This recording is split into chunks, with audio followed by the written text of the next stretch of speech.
So February 17th సూర్యగ్రహణం. Timing వచ్చేసి మధ్యాహ్నం 3:30 నుంచి అప్రాక్సిమేట్గా 8 వరకు కూడా ఉంది. చాలా రకాలు వినుంటారు. ప్రెగ్నెంట్ ఉమెన్ కదలకూడదు, వాష్రూమ్కి అది వెళ్ళకూడదు, బయటికి వెళ్ళకూడదు, తినకూడదు, తాగకూడదు, షార్ప్ ఐటమ్స్ అలాంటివి ముట్టుకోకూడదు, ఇలా చాలా వినుంటారు.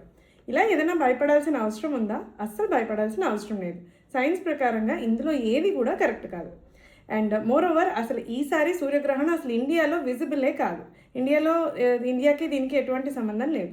మామూలుగా కూడా చూడాలి అనుకుంటే solar eclipse sun protective glasses వేసుకోవాలి తప్పిస్తే విడిగా ఇవన్నీ చేయాల్సిన అవసరం లేదు. So actually last time lunar eclipses గురించి మేము ఒక వీడియో పెట్టాము. అది చాలామంది ప్రెగ్నెంట్ ఉమెన్ మమ్మల్ని వచ్చి క్వశ్చన్స్ అడుగుతున్నారు కాబట్టి పెట్టాము. దానికి చాలామంది ఫార్వర్డ్ చేసుకున్నారు, ధైర్యంగా ఫీల్ అయ్యారు. అలాగే చాలా నెగిటివిటీ కూడా వచ్చింది. అంటే మీరు దేవుడిని నమ్మరా, సనాతన ధర్మానికి ఎగెయిన్స్టా, అలాంటప్పుడు దేవుడి బొమ్మలు ఎందుకు వెనకాతలు ఉన్నాయి, వినాయక చవితి పూజ ఎందుకు చేసుకున్నారని నన్ను రకరకాల క్వశ్చన్స్ అడిగారు. ఒక సింపుల్ ఆన్సర్ చెప్తాను. పూజ అనేది ఒక హ్యాపీ థింగ్, లైఫ్లో జరిగే ఒక ఆస్పీషియస్ హ్యాపీ థింగ్. అన్నీ హ్యాపీ వైబ్స్ ఉంటాయి, హ్యాపీగా చేసుకోండి. గ్రహణం అనేది దేవుడి మీద భక్తితో చేసేదా? దాని తాలూకా ఫార్మాలిటీస్ అన్నీ కాదు, భయపడుతూ చేస్తారు.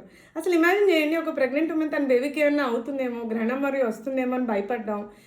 ఇప్పుడు షార్ప్ ఐటమ్స్ ముట్టుకోకూడదు, ఓకే, పని కట్టుకొని సిజర్ ముట్టుకోవాల్సిన అవసరం లేదు. వాష్రూమ్ ఎంతసేపు ఆపుకోగలరండి? 4-5 గంటలు ఆపుకోగలరా?